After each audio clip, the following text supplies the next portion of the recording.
திமுகவின் கோட்டையான திருவாரூரில் தவேக தலைவர் விஜய் அனல் பறக்கும் பிரச்சாரத்தில் ஈடுபட உள்ளார்.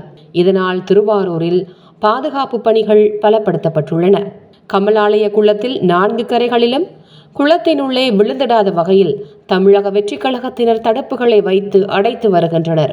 தமிழக வெற்றி கழக தலைவர் விஜய் வாகை சூடும் வரலாறு திரும்புகிறது என்ற பெயரில் பொதுமக்கள் சந்திப்பு சுற்றுப்பயணத்தை மேற்கொண்டு வருகிறார். அந்த வகையில் கடந்த வாரம் திருச்சியில் சுற்றுப்பயணம் மேற்கொண்ட தவேக தலைவர் விஜய் 2ஆம் கட்டமாக நாகப்பட்டினம் மற்றும் திருவாரூர் பகுதிகளில் சுற்றுப்பயணத்தை மேற்கொள்கிறார். திருவாரூர் தெற்கு வீதியில் தமிழக வெற்றி கழகத்தின் தலைவர் விஜய் பரப்புரை மேற்கொள்ள அனுமதி வழங்கப்பட்டுள்ளது. இந்நிலையில் விஜய் பரப்புரை மேற்கொள்ளும் திருவாரூர் தெற்கு வீதியில் தமிழக வெற்றி கழகத்தின் பொதுச் செயலாளர் புசி ஆனந்த் ஆய்வு மேற்கொண்டார்.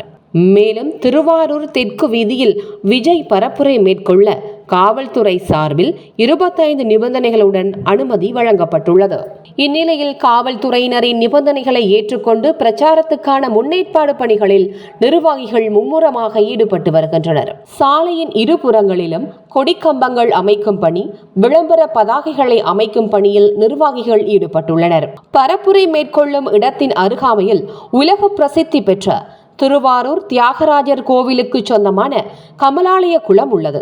பரப்புரை மேற்கொள்ளும் பகுதியில் கமலாலய குளம் இருப்பதால் குளத்தினுள்ளே யாரும் விழுந்திடாத வகையில் தமிழக வெற்றி கழகத்தினர் தடுப்புகளை வைத்து அடைத்து வருகின்றனர்.